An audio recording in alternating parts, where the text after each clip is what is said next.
నమస్తే అండి. ఈరోజు రాగి జావా ఎలా తయారు చేసుకోవాలో చూద్దాము. అందుకు కావలసిన పదార్థాలు: మిల్క్ 100 ml, షుగర్ 100 grams, రాగి ఫ్లోర్ 2 స్పూన్స్, కాజు బాదం 3 పీస్, వాటర్ 400 ml తీసుకోవాలి. నేనైతే ఇలా ప్రిపేర్ చేసుకున్నాను.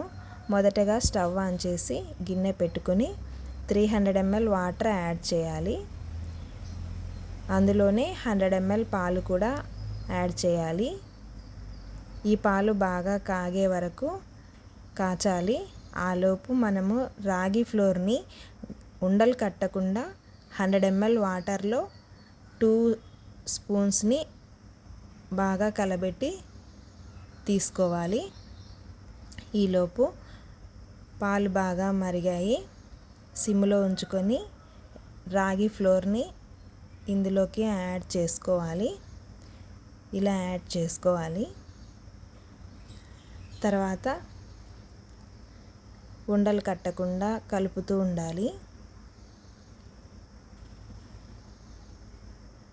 ఇది కూడా బాగా పొంగు వచ్చే వరకు సిమ్లో కాగబెట్టిన తర్వాత ఇందులోకి డ్రై ఫ్రూట్స్ని యాడ్ చేసుకోవాలి.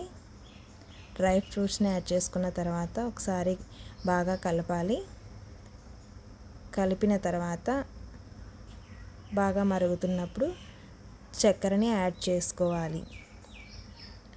చక్కెరని యాడ్ చేసుకున్న తర్వాత ఇంకొకసారి కలుపుకొని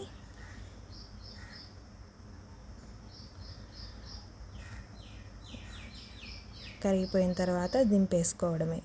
అంతేనండి, మన రాగి జావా రెడీ అయ్యింది. ఇప్పుడు సర్వింగ్ గ్లాస్లోకి తీసుకొని సర్వ్ చేసుకోవడమే.